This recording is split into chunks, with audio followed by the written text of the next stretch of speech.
சமீப காலமா கன்னியாகுமரியில மாத்திரம் ஆன்மீகம் பேசுறதுக்காக எல்லா ஊருக்கும் அழைத்துக் கொண்டிருக்கிறார். அரசியல்வாதி அழைத்து ஆன்மீகம் பேச சொல்வது, இவனுக்கு என்னதான் தெரியும் என்று பார்ப்பது, இது கன்னியாகுமரி மாவட்டத்துக்காரர்களுக்கே இருக்கிற ஒரு சிறப்பு குணம். அரசியல் தெரியுதான்னு பார்ப்போம். பிஜேபி காரங்க அரசியல் தெரிஞ்ச மாதிரி ஆன்மீகம் தெரியுதான்னு பார்ப்போம். அப்படி நினைக்கிறேன். இருந்தாலும் கூட என்னை அழைத்து இவ்வளவு ஒரு அற்புதமான விழாவை ஏற்பாடு செய்து என்னை பேசப்படுத்திருக்கிற இந்த கோவில் நிர்வாக கமிட்டியினர், விழா கமிட்டியினருக்கெல்லாம் எனது சிரம் தாழ்ந்த வணக்கங்களை தெரிவித்துக் கொள்கிறேன். மேடையிலே பாரதிய ஜனதா கட்சியினுடைய முன்னாள் மாவட்ட தலைவர் அன்பு சகோதரர் தர்மராஜ் அவர்கள் இருக்கிறார். பல ஆண்டு காலம் இந்த பகுதியில் அரசியல் பணியாற்றி களத்தில் ஒரு மாவீரராக கொண்டாற்றி அவர் 2 பருவம் முடிந்து விட்டது என்பதனால வேறு பொறுப்புகள் அவருக்காக காத்திருப்பதனால இப்ப முன்னாள் மாவட்ட தலைவராக இருக்கிறார். இப்ப புதிய மாவட்ட தலைவர் வந்துள்ளார். அது போலவே மேடையில ஜெயசீலன் இருக்கிறார். அவரை பார்த்தா எனக்கு வியப்பா இருக்கும். தொடர்ந்து அவர் தான் அந்த பஞ்சாயத்து தலைவர் அந்த பகுதியில். வேறு யாராலும் வெல்ல முடியாத ஒரு தலைவராக இருக்கிறார் ஜெயசீலன். மாற்று மதத்தை சார்ந்த சகோதரர்களும் வாக்களித்து வெற்றி பெறக்கூடிய இடத்துல அவர் இருக்கிறார். அதனால் அவருக்கும் எனது பாராட்டுக்கள், வாழ்த்துக்கள். சகோதர சகோதரிகள் உங்கள் அனைவருக்கும் எனது வணக்கங்களையும் வாழ்த்துக்களையும் தெரிவித்துக் கொள்கிறோம். இந்து தர்மத்தை புரிந்து கொள்வது கொஞ்சம் சிரமம். பல பேருக்கு நம்ம தர்மத்தை பற்றி தெரிவதில்லை. ஆனா இந்துவாக வாழ்வது ரொம்ப சுலபம். புரிந்து கொண்டு பேசுவதுதான் கஷ்டமே தவிர, அதை விலைக்கு சொல்வதுதான் கஷ்டமே தவிர, அப்படி வாழ்வது ரொம்ப சுலபம். நம்மளாம் இந்துவாக தான் வாழ்ந்துட்டு இருக்கோம். குறிப்பா குமரி மாவட்டத்தில் நீங்க இந்துவாக தான் வாழ்ந்துட்டு இருக்கீங்க. மற்ற இடங்களில் இந்துவா இருக்கிறாங்க, நீங்க இந்துவாக வாழ்ந்து கொண்டிருக்கிறீர்கள் என்பது சிறப்பு.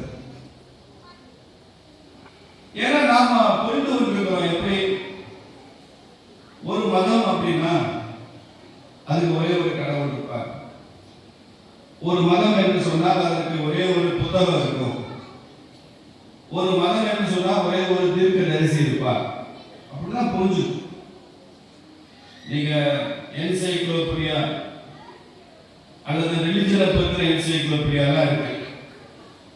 அந்த மாதிரி பெரிய பெரிய ஆராய்ச்சி நூல்கள்லாம் எடுத்து பார்த்தீங்கன்னா ஒரு கடவுள், ஒரு புத்தகம், ஒரு தீர்க்கதரிசி, இவ்வளவுதான்.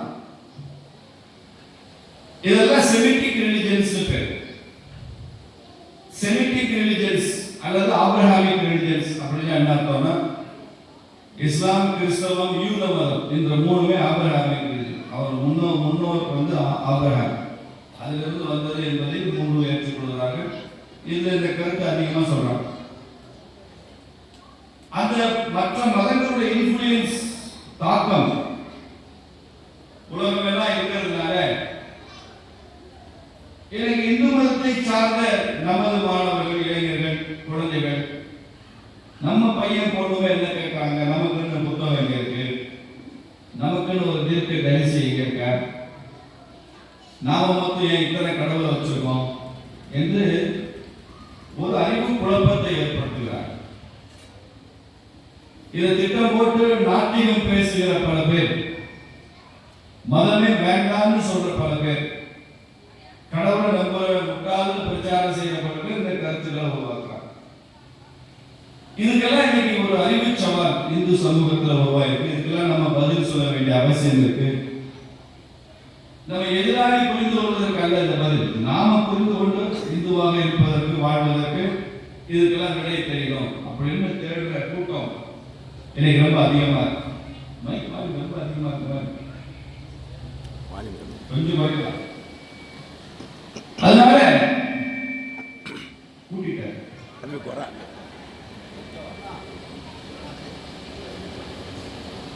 அதனால இதுக்கு கொஞ்சமாவது நமக்கு பொருள் புரிகிறதா பார்க்கணும்.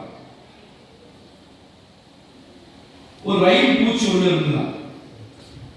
ரயில் பூச்சிதான் தெரியும், சிவப்பா இருக்கும், நீளமா இருக்கும், மழைக்காலத்தில் வரும். உங்க ஊர் என்னன்னு சொல்லுவீங்கன்னு தெரியாது. எங்க ஊர் பக்கம் அந்த ரயில் பூச்சிமா ட்ரெயின் மாதிரி இருக்கு பார்க்குறது. அது நூற்றுக்கணக்கான கால்கள் வச்சு ஊர்ந்து வரும். அட்டை இல்லை,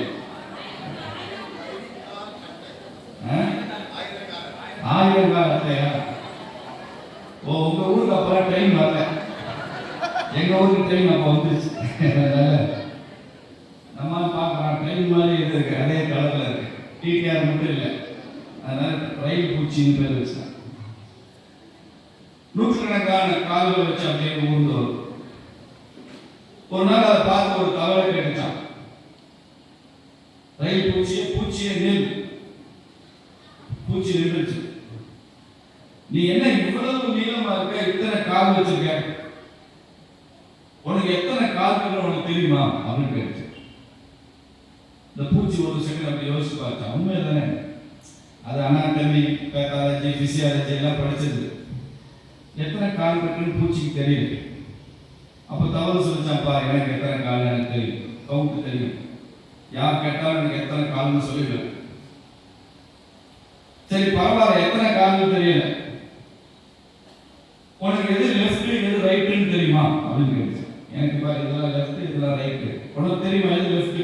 ஒரு லெஃப்ட் கால் தூக்கி காமிப்பாங்க.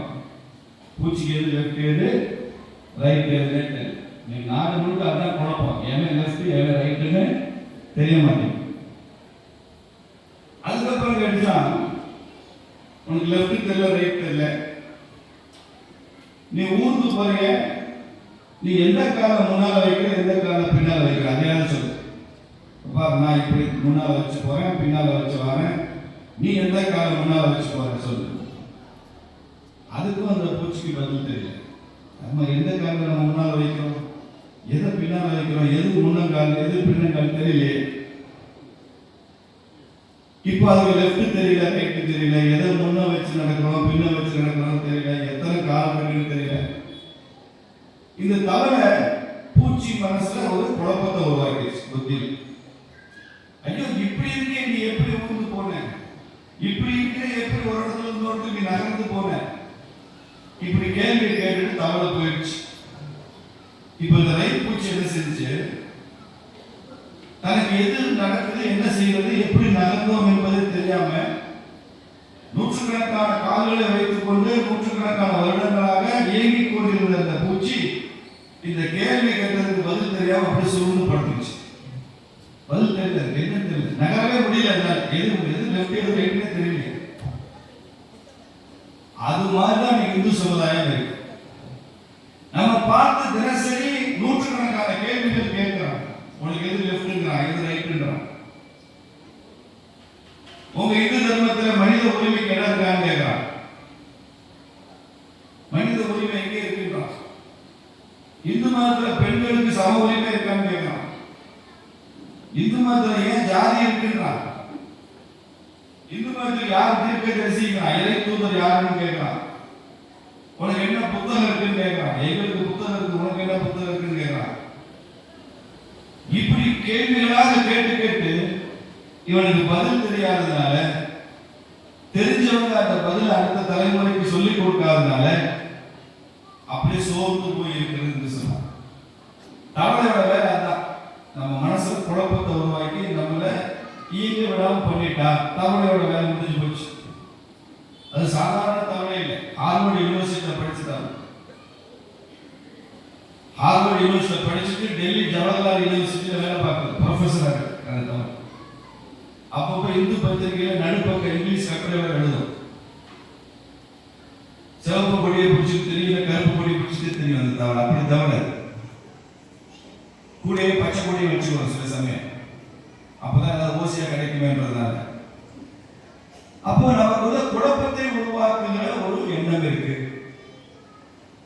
நமது முன்னோர்கள் எப்படி இதை வகுத்திருந்தாங்கன்னா, இதை மதம் என்று சொல்வதில்லை, இது தர்மம் என்று சொல்லுவோம். மதம்ன்றது வேற, தர்மம்ன்றது வேற. இந்து தர்மம் தான் பொதுவா புரிந்து கொள்வதற்காக இதை மதம்னு சொல்றோம். இது ரிலிஜன் இல்லை, இட்ஸ் தர்மம். தர்மான்ற வார்த்தைக்கு ஆங்கிலத்துல ரிலிஜன் அப்படின்னு மொழிபெயர்க்கிறான். இங்கிலீஷ்ல தர்மம் அப்படிங்கிற வார்த்தைக்கு ஆங்கில வார்த்தை ரிலிஜன் அப்படின்னு மொழிபெயர்க்கிறான். நம்ம ஏற்றுக்கொள்வோம். ஆனா அது முழுமையான அர்த்தம் இல்லை. வட இந்தியாவில மனைவியை தர்ம பத்திரின்னு சொல்லுவாங்க. அப்ப தர்மம்னா ரிலிஜன், தர்ம பத்திரினா ரிலிஜியஸ் ஒய்ஃப். அப்படியா? அப்போ ஒருத்தர் ரிலிஜியஸ் ஒய்ஃப், ஒருத்தருக்கு செக்குலர் ஒய்ஃப், இப்படி இருக்க முடியல. தர்ம பத்திரினா மனைவின்னு அர்த்தம், தர்மம்னா ஆன்மீக பாதைன்னு அர்த்தம். அப்ப தர்மத்தை எப்படி நம்ம விளக்குறது?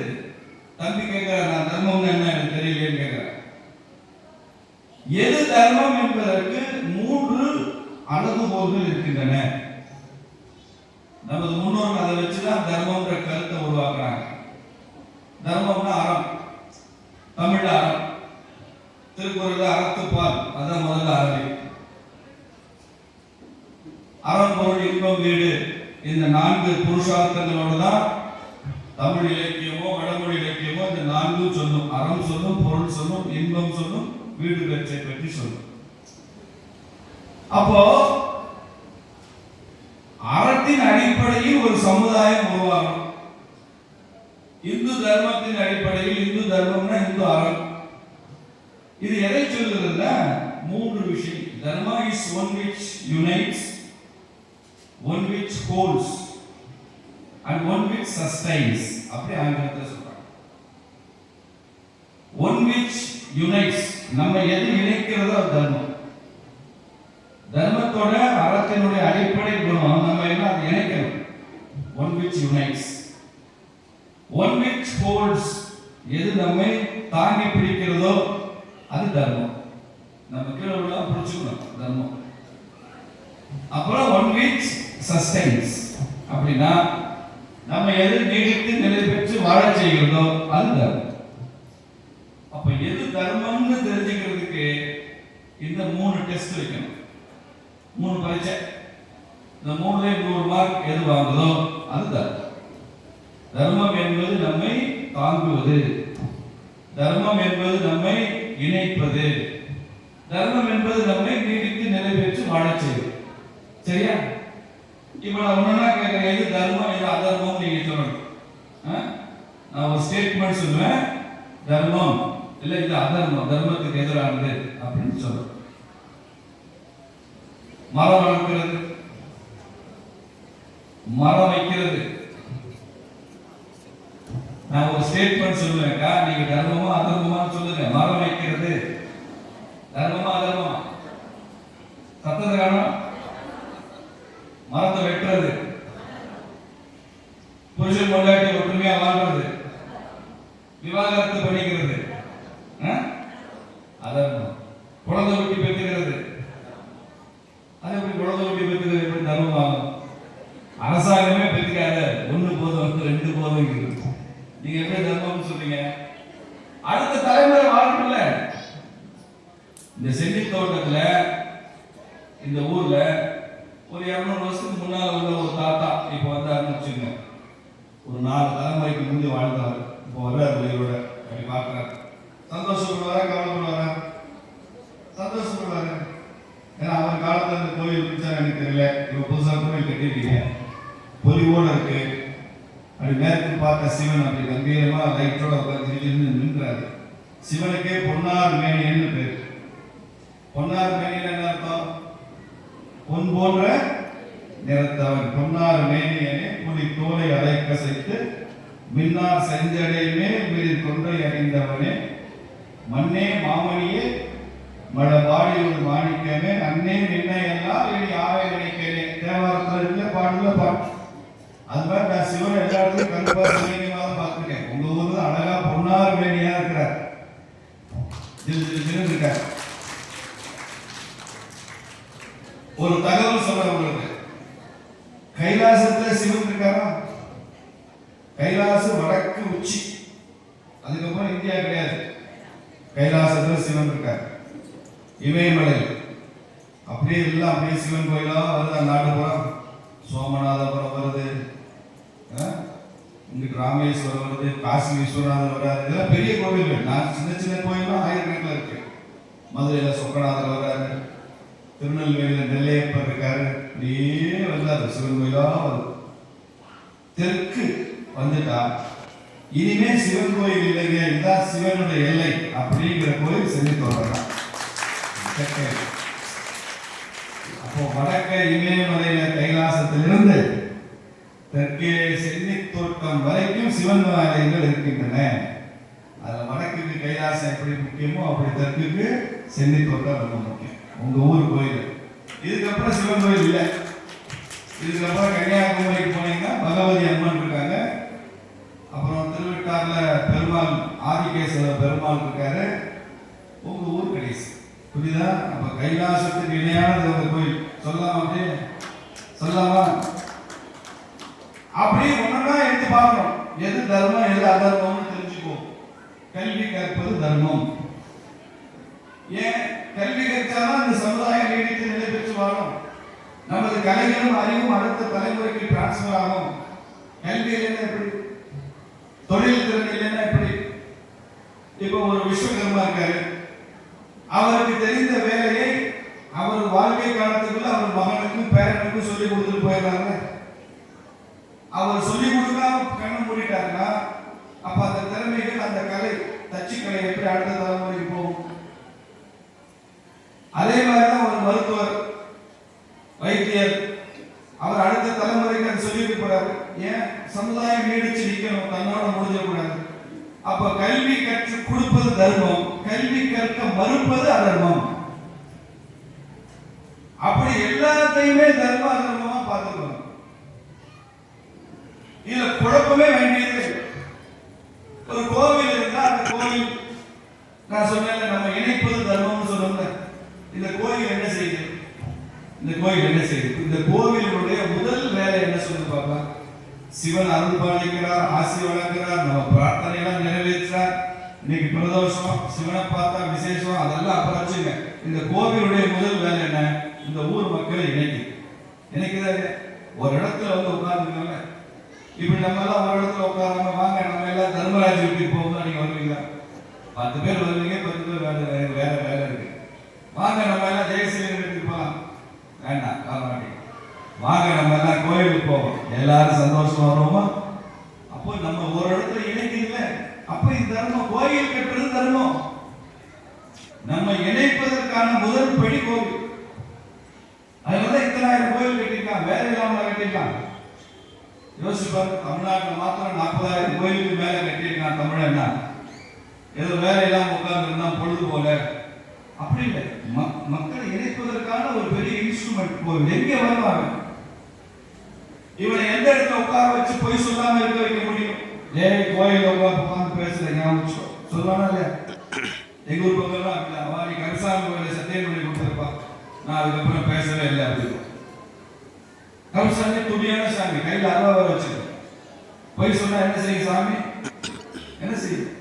ஒத்தே வெட்டுதான். கடா வெட்டுறது நம்மளை வெட்டிருக்கணும் பயம். சாமி வெட்டுதா இல்லைன்ற அப்புறம் பயம் இருக்குல்ல, பயம் இருக்குல்ல. நான் கூட ஒரு ஜட்ஜி, உயர் நீதிமன்ற நீதிபதி ஒருத்தர் சொன்னேன், ரொம்ப சிக்கலான வழக்கு, அதுல தீர்ப்பு சாட்சியம் அதெல்லாம் ஒரு பக்கம் இருக்கு. நீங்க ஒண்ணு பண்ணி அந்த அபிடேவிட் கொடுக்குறாங்க, குற்றம் சாட்டப்பட்டவர் அபிடேவிட் கொடுக்குறாங்க. அந்த அபிடேவிட்ல கடைசியா ஒரு டெக்ளரேஷன் அவர் கீழே எழுதணும்.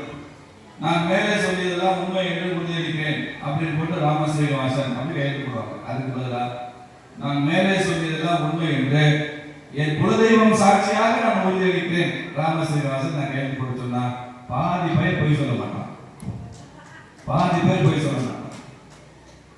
ராசாவை நான் 2G வழக்குல 1,70,000 கூட அடிக்கல, இங்க எங்க அம்மா அப்பா மேல சத்தியம், என் குலதெய்வம் மேல சத்தியம் பண்ணி சொல்றேன்னு சொல்லுங்க, அவர் வாயில இருந்து உண்மை முழுசா வந்துடும். ஏன்? சட்டம் நம்மை பொய் சொல்ல வைக்கிறது.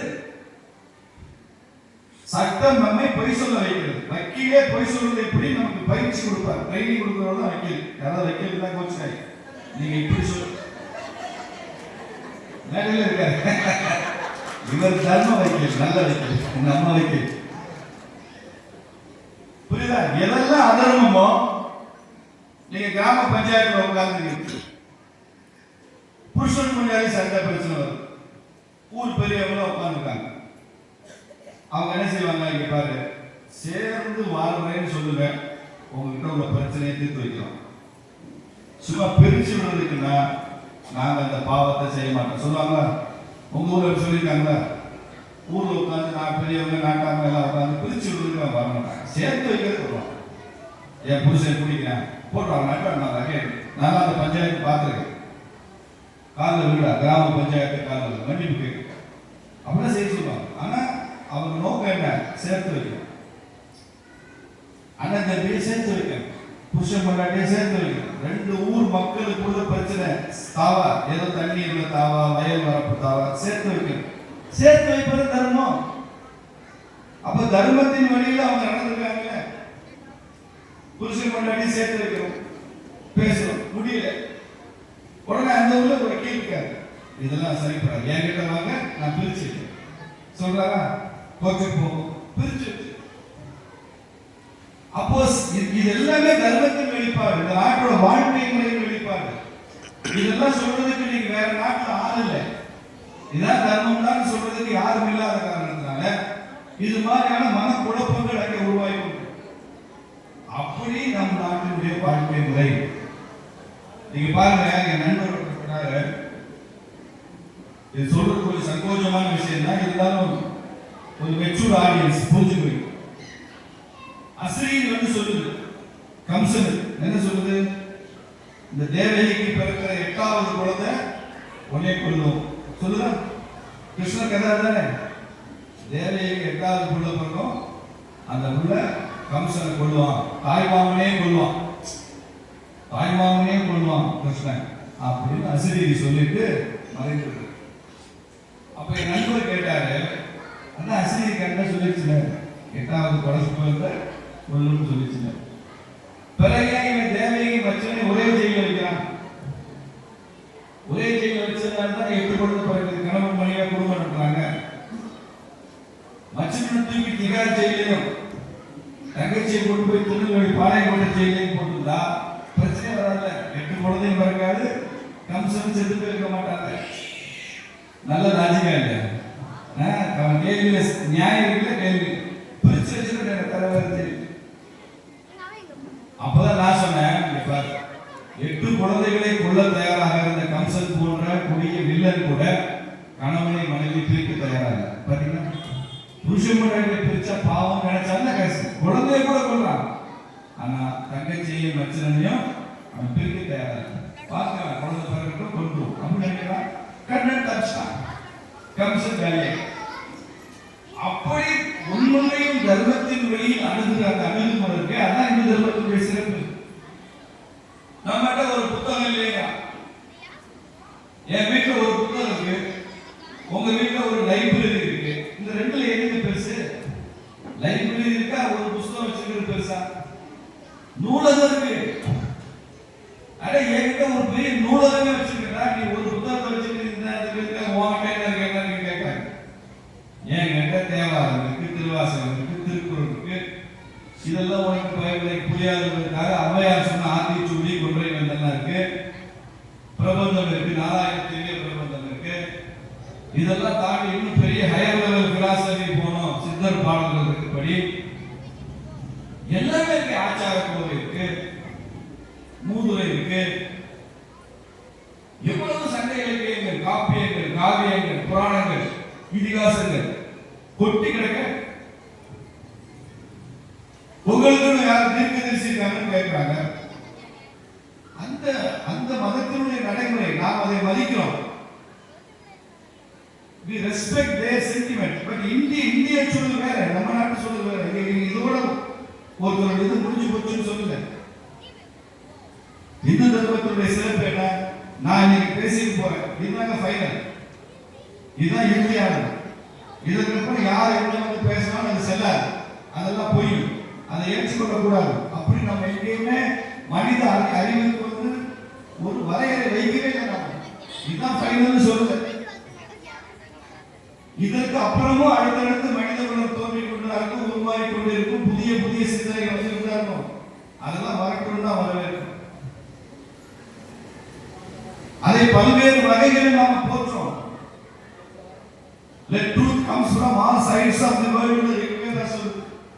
ரிக்வேதத்தில் என்ன சொல்லுது? உண்மை உலகத்தின் எல்லா மூலை ஒழுக்கிலிருந்து என்னிடம் வரட்டும், நான் ஒவ்வொரு கணமும் என்னை நான் புதுப்பித்துக் கொள்கிறேன் அப்படின்னு சொல்லுது ரிக்வேதத்தில்.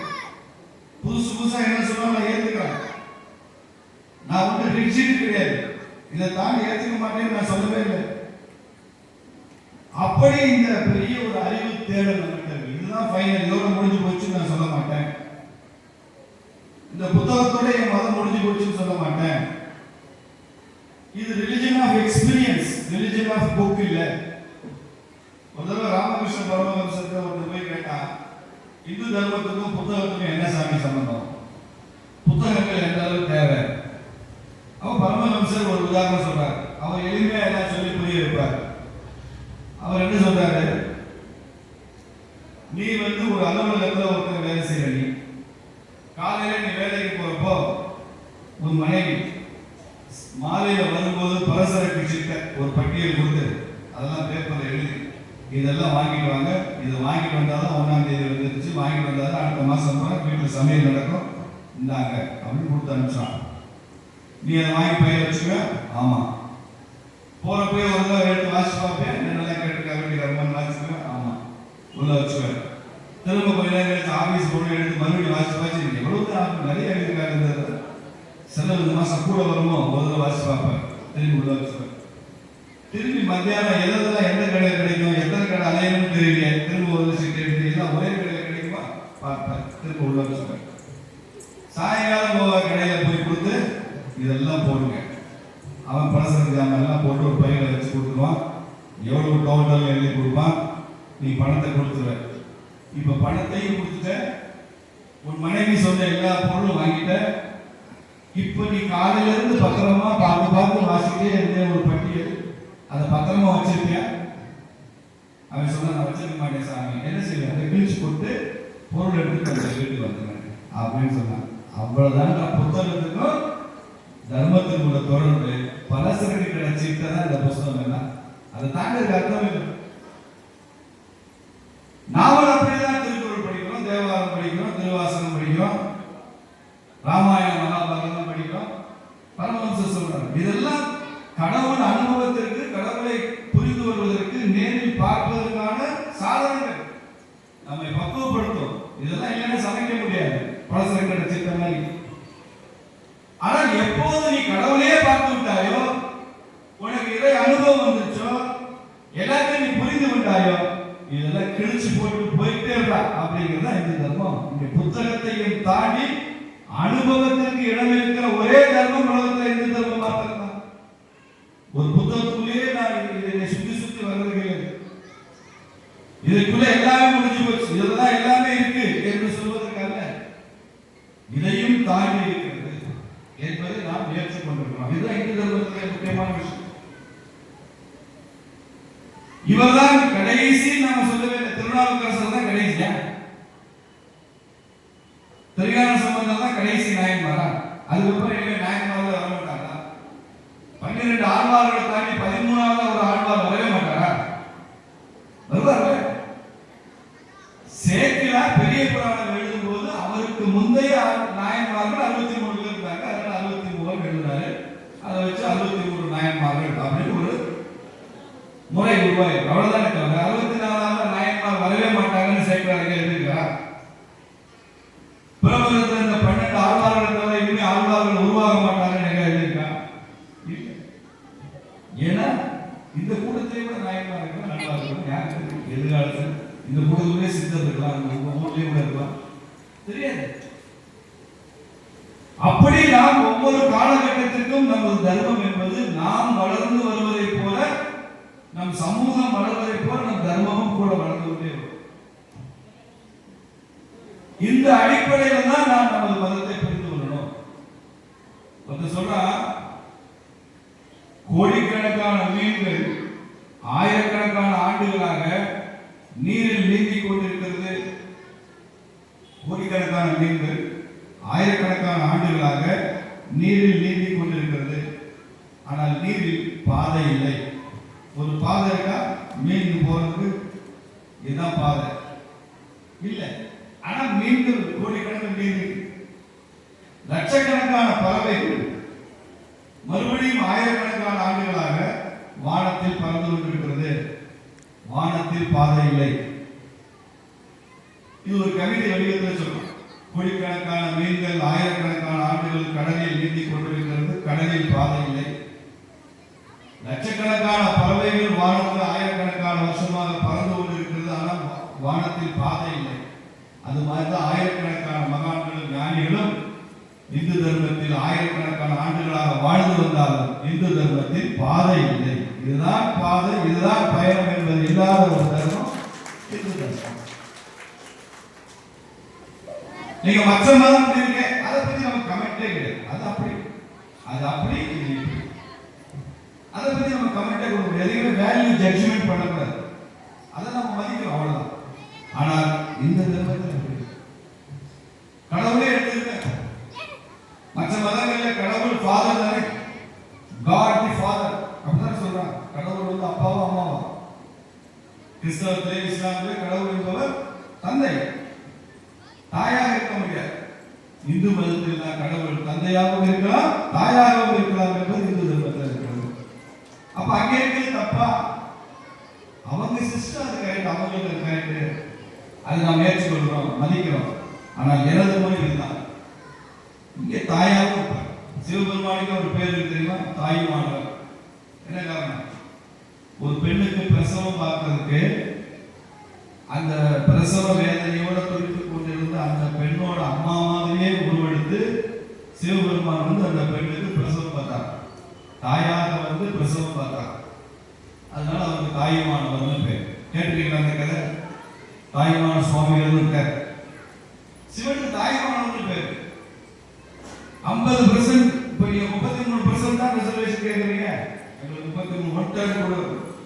இங்க இருக்கிற சிவன் 50% ரிசர்வேஷன் கொடுத்தவர். அர்த்தநாரீஸ்வரர் 50% பாதி.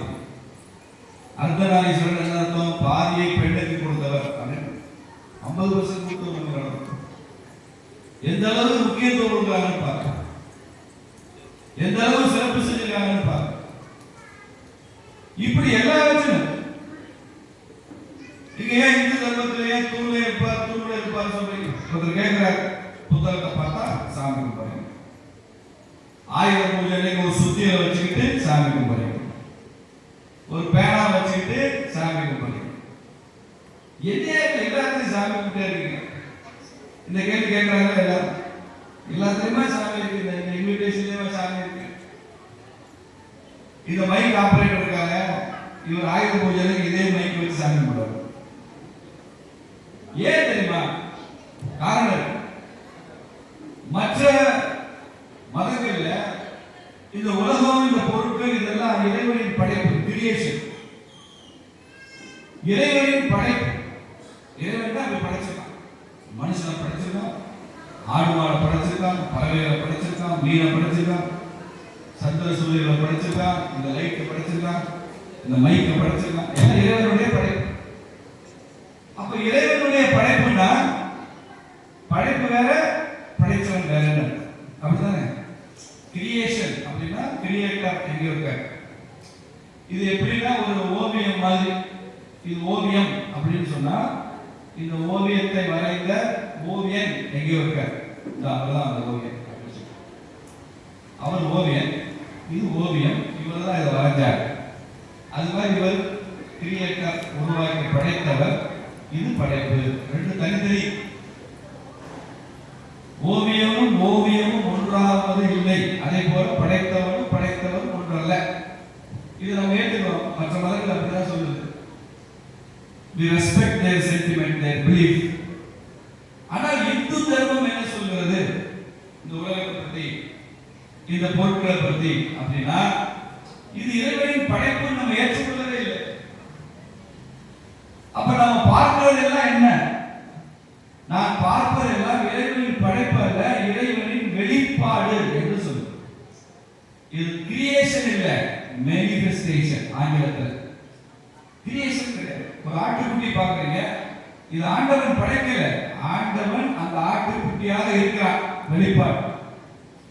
வீட்டில் அப்பா அம்மா பார்க்கறீங்க, இது இறைவனுடைய படைப்பு. அப்பா அம்மா, ஆண்டவன் அப்பா அம்மா ரூபத்தில் வந்திருக்காங்க. புரியுதா? இந்த மைக்கு கடவுள் தான் இது கூட இருக்கிற அந்த ஆட்டம், இன்னொன்று ஆட்டம் கடவுள் தான் உருவாக்கியிருக்கான்.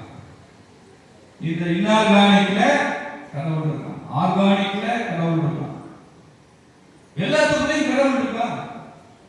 ஏன்னா இது இறைவனுடைய வெளிப்பாடு.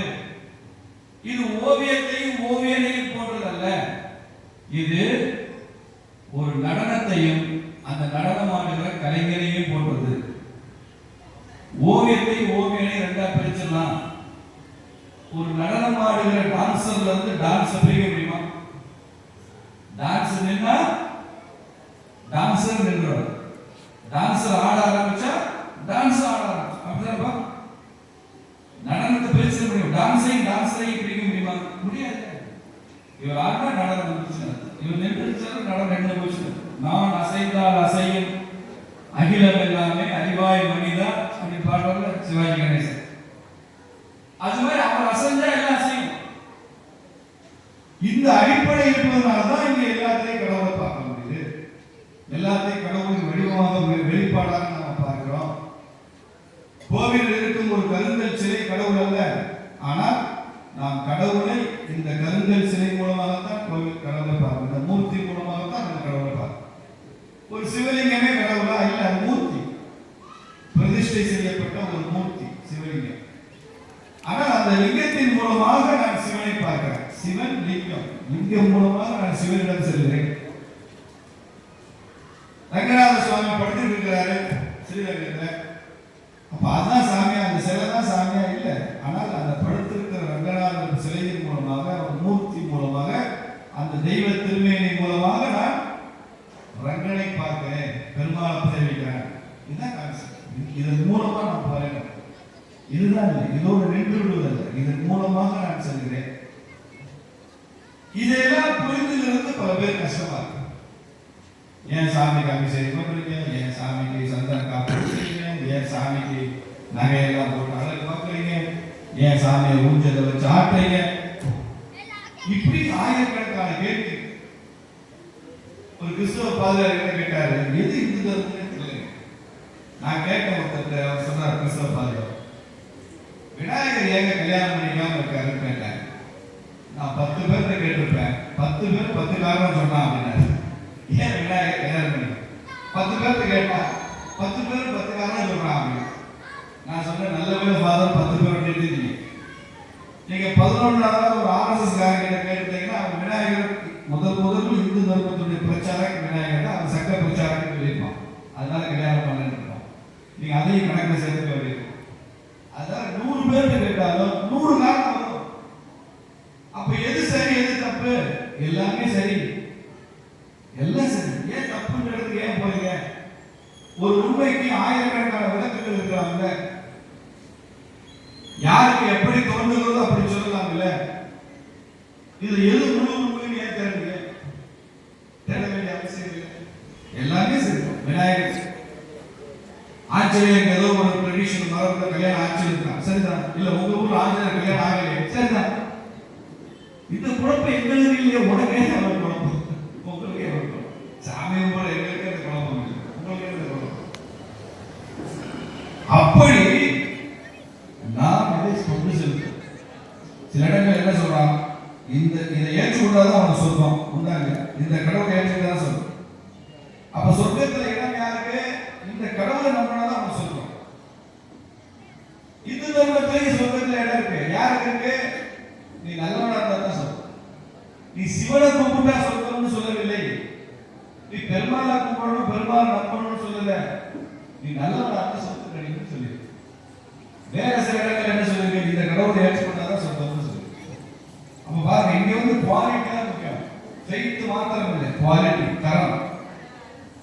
இப்படி புரிந்து மிக சிறப்பாக ஒரு இன்னைக்கு பிரதோஷ் தாரிக்கு நான் வந்து ரொம்ப மகிழ்ச்சி. தர்மராஜ் அண்ணன் சொன்ன மாதிரி நாளைக்கு நான் வரதா இருந்தது. நாளை கட்சி பணிகள் கொஞ்சம் முக்கியமாக இருக்கிறதுனால, அடுத்தடுத்து சென்னையில் சில வழக்குகள், நீதிமன்ற வழக்குகளாக இருக்கிறதுனால நாளைக்கு நான் வர முடியாத சூழ்நிலை. அதனால இந்த நிகழ்ச்சி அமைப்பாளர்கள் இன்றைக்கே நீங்க வரணும், எங்க ஊருக்கு வராம போகக்கூடாது, வந்து தலையை காண்கிறோம் அப்படின்னு சொன்னாங்க. அதனால நான் இன்னைக்கு வந்தது மாத்திரமல்ல, இந்த பிரதோஷத்தை அன்னைக்கு சிவனை வணங்கியது தரிசனம் செய்தது எனக்கு கிடைச்ச பாக்கியமா நினைக்கிறேன். நான் வரும் வரைக்கும் இந்த ஊர்ல இவ்வளவு சிறப்பா அந்த கோயில் இருக்குன்னு நான் நினைக்கல. வந்ததுக்கு அப்புறம் தான் தெரிகிறது, நான் இன்னைக்கு வராம இருந்தா ஏதோ ஒன்றை இழந்த ஃபீல் தான் எனக்கு இருந்திருக்கும். அதனால நிச்சயமா எனக்கும் அந்த